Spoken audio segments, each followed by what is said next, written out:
ami? Who am I? And also he asked him, why? Kene amare tapatroy. Jare tapatroy. Tapatroy means the threefold miseries that are experienced by every single living entity in this material world. It is called tapatroy. He was asking, why am I always being given so many sufferings?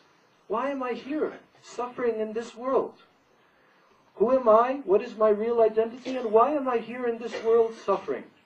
These are very basic, fundamental questions that every single living being who attains the human form of life should ask themselves. If they are not asking these two questions, then actually they have not yet qualified themselves as genuine human beings. They are actually still on the level of animals. Why? Because in the material world, the animals are eating, sleeping, mating, defending. Human beings, they also do the same four activities. But what is the difference between them? Human being has higher intelligence. What is this intelligence for? What is the purpose of it? Just to learn how to eat better, to sleep better, to mate better? Currently, in modern civilization, this is what is going on. The human society is advancing with technology and so much science. To do what? Simply to eat and sleep better, to enjoy the material energy and to enjoy sense gratifications. But this is not the purpose of human life. Purpose of human life is to inquire about the absolute truth. Atato Brahma Jigyasa. This is the beginning of Vedic knowledge, where the living entity begins to ask these fundamental questions and to seek out the absolute answers to these questions. So Sanatan Goswami, he asked, Ke Ami? Who actually am I? And why am I always suffering in this material world from three types of miseries? He said, if I don't know the answer to these questions, how can I be benefited actually? How can I really attain my own real benefit? So, this material world is a place of suffering. Anyone who thinks that the material world is actually meant for enjoyment is to be considered a mad person. Why? Because enjoyment here is very, very minimal, but suffering is very much. Just like, for example, our material body. This is one type of material misery of the three types of miseries. We all have this material body. So many pains, so many sufferings are experienced by this material body. For example, we have our little toe on our foot. And how much pleasure can we gain from our little toe? But how much pain can we gain from it? We've all experienced. So therefore, this material body, it is constructed in such a way that actually it will simply supply endless amounts of suffering. And also our mind, our subtle body that we have.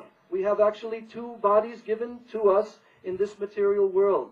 The gross physical body made of the material elements, earth, water, fire, air, ether. And then we have also subtle body, made out of mind, intelligence, and ahankar, false ego. So these two coverings, like a coat and a shirt. So we are all covered by this physical material body, and the subtle body of our mind also experiences so much suffering. We experience so many worries, so many anxieties, so many embarrassments. So in this way, this is only one type of suffering. It is called adhyatmic, the suffering that comes from our own atma. Atma means this self, or the self of the external body and mind. Then there is adibodhic. Adibodhic misery means other living beings in this world, either in the species of humans or in other species like animals, insects, even microbe, germs. They are inflicting so much suffering and misery upon us also. I don't think there is anyone sitting here who has not had misery and suffering caused to them by another human being in this life. So, in this way, we constantly undergo the sufferings caused by other living entities. And then the third type of misery is adidaivik. Adidaivik means miseries caused by the demigods. That means this material nature, which has all the elements of nature, the weather conditions, the sun, the wind, and so forth, too much rain, too little rain, too hot, too cold, earthquakes. Yes, earthquake like in China, and so many floods and hurricanes like this. The material nature is constantly causing suffering. So an intelligent person asks the question, why? Why am I suffering? I didn't ask for this. Nobody requested from me. Do you want to suffer? Here, we'll give you this situation in this world. Now you can suffer. The question should be, why? Why am I currently now suffering in this world? I don't want suffering. And who actually am I? Am I just this temporary physical body made out of skin, bones, blood, flesh, stools and urine and other abominable substances? Just a bag filled with these things? Is that what I am? And at the time when this body becomes finished, am I also finished? So this basic fundamental question was asked by Sanatan Goswami, who am I? This is the beginning of human life. To understand what is our actual identity. So Sri Caitanya Mahaprabhu, he heard these questions from Sanatan Goswami. He told Sanatan Goswami, actually, I know that you are really a transcendental personality, and you already know the answer to this, but it is the quality of the great souls, the great spiritual personalities, that they ask such kind of questions to benefit others. Also, you should see there. So then, Chaitanya Mahaprabhu, now he began to answer the questions of Srila Sanatan Goswami. And first of all, he answered this question, who am I?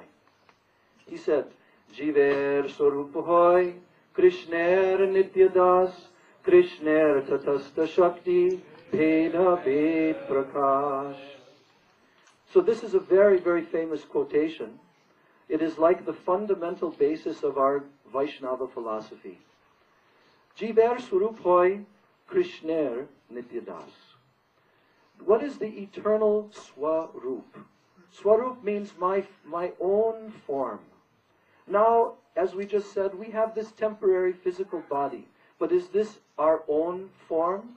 No. Because this form will drop in just a few years and it will merge back into the earth. Then what happens to me? What actually am I?